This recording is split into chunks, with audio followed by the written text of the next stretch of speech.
and why it would be that Dangote Refinery's PMS is more expensive than that is being imported internationally from abroad. Like last week, Dangote's price is more higher than other places. Dangote Refinery petrol pricing is not more expensive than the imported petrol.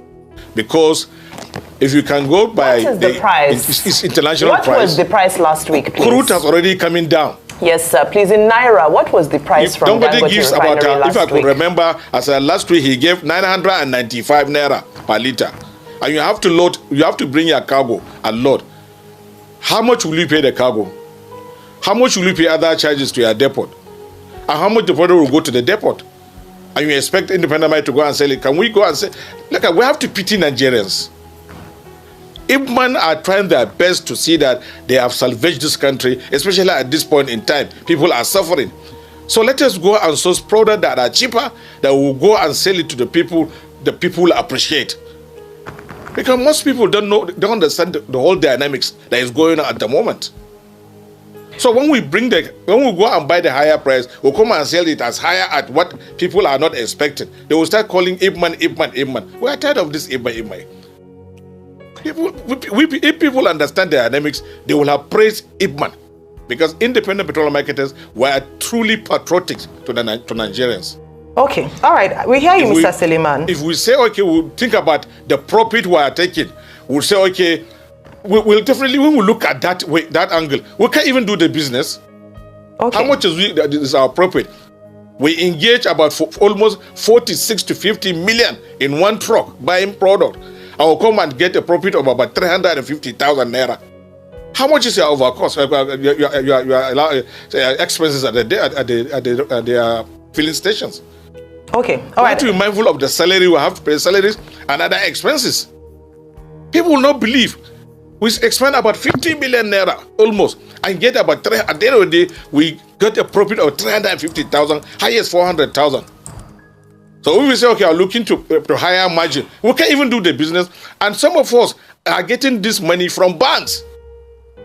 Everybody is aware of the interest rate that is prevailing now. So these are the issue. Okay, what we are calling for Dangote is that he is new into the business. Let him call the stakeholders meeting. Ipman, Moman, and Dapman, let him engage us so that we can sit down and serve Nigerians. All right. Okay. So he can't do business in isolation. He needs people. We, especially Ipman. Ipman were the highest off-takers in this industry. Mr. Suleiman. We don't need him because there are other markets to go and buy products. Because this is part of the problem. What is the quality of the product being imported and what is the price? What is the quality of the petrol produced by Dangote Refinery and the price they are talking about? So this distraction we have gotten ourselves entrapped in for the last 6 months is unnecessary, and it is time, Mr. President, weigh in and resolve this matter. This pricing issue is unnecessary. Dangote Refinery petrol is not more expensive. Ipman are spoiled children. It is time we remove this feeding button. This feeding bottle must be removed from their mouth. They are spoiled children. So it's time we face the reality. I use the word spoiled children because Ipman does nothing more than just to take petrol from NNPC and resell, or whoever NNPC asks them to go to resell. So over the years, their investment is tied to NNPC behavior. If NNPC behave well, they make money. If NNPC does not behave well, they lose money. Ipman does not own refinery. They just own depot and petrol station across the country.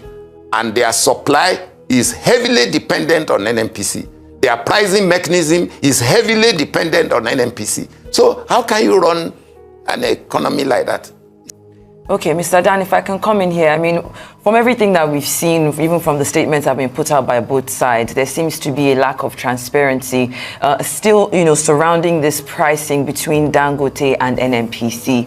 With Dangote now being the only functional refinery currently in Nigeria, as an oil and gas expert, I wonder if you have any thoughts on the possibility of future risks in monopolistic practices, thinking of how that could impact consumers in the long run. What specific actions do you think could help, because what Nigerians really want is the stability in the market to just ensure fair pricing for its consumers? My darling sister Suleiman, for the last 20 years, who has monopolized the importation of petrol into this country? NNPC and their fingers created. Why have they kept the government-owned refinery prostrate and abandoned in the last 20 years? So as you are asking this question in one hand, you must ask the other counter question from the other hand.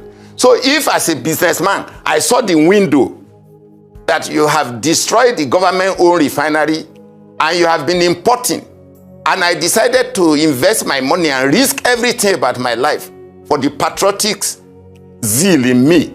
And I set up a refinery because I see the gap. And the refinery is ready to work. And in the meantime, when government saw that my refinery was coming up, I said it on this very platform in 2017. I wrote a memo to the then Minister of Petroleum that, are you now ramping up to rehabilitate the refinery because you know that in 2-3 years' time down the line, Dangote refinery will be operational and up and doing? So they build up the narrative for government, the people in NNPC, the people in the system, that, oh, let us go and fix the refinery. The refinery they have abandoned over the years, and they were enjoying importation because of the lucrative gap, importing poor quality petroleum product at the price of good petroleum product. And they now come in here, sell it below the market price and call it subsidy or recovery, whatever they call it. And they made few people to become so rich. So you and me, if you have an insight into how rich some Nigerians have become in the last 20 years through just this cartel, you will never even wait 1 minute to encourage President Tinubu to remove the lead, to deregulate it. So if these refineries have not worked in the last 20 years, it means it is the people in NNPC. I made bold to see it, to say it. It means it is the cartel that didn't want this refinery to work, and they don't want the refinery of Dangote to work. So I am telling you that this conspiracy is about big money.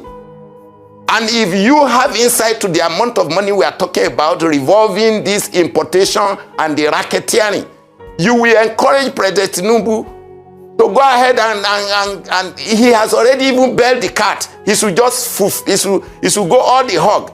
So who says that Dangote is a monopolist? It's not a monopolist in this case. He has just arrived in marketplace. So let them fix the 4 refineries. Why have they not fixed the 4 refineries in the since 2017, when they awarded the bogus fraudulent contract for Porako refinery rehabilitation, $1.5 billion. And I believe now variations have already set in. It will not be $1.5 billion anymore. It may go to 1.8. So now they still have not fixed the refinery. It's not producing. So why will you now use Dangote as a scapegoat? Why will he become the weeping child of this country? Instead of the president of this country and Dangote should be operating at the same frequency level. Following up on what Steve said earlier, he said that the buck stops at the president's desk. The president retained the head of the NNPC, Mele Kyari. Is that correct? He retained the same head of the NNPC. I have never disputed. You've not disputed that, yes. That. Also, when the head of the NNPC came out earlier and said that the NNPC was not lying and that Port Harcourt refinery was in fact going to be online in August. Now we are in November. The president has not wavered in his support of the head of the NNPC, has he? Adesua, I have many times on this seat insisted that the president should sack the board of NNPC, sack the management of NNPC, I have never hidden my posturing, my pious status, my righteous voice. I understand that. I understand that. But the president also... Nobody's righteous. But the president did change the board of the NNPC. But let me clarify. The current chairman of the NNPC was selected by the president. Let me clarify. No, let me clarify. It is not one time we say it that we will give up. I will continue to insist, even if I see Mr. President today live, one-on-one, I will say, Mr. President, when are you going to dissolve the board of NNPC? When are you going to remove the management? Because, look, NNPC used to have one of the best stock of engineers, geologists, geophysicists, mining. Today, go to NNPC management.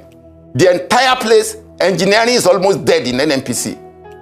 NNPC can scope and work on front-end engineering in those days, from A to Z.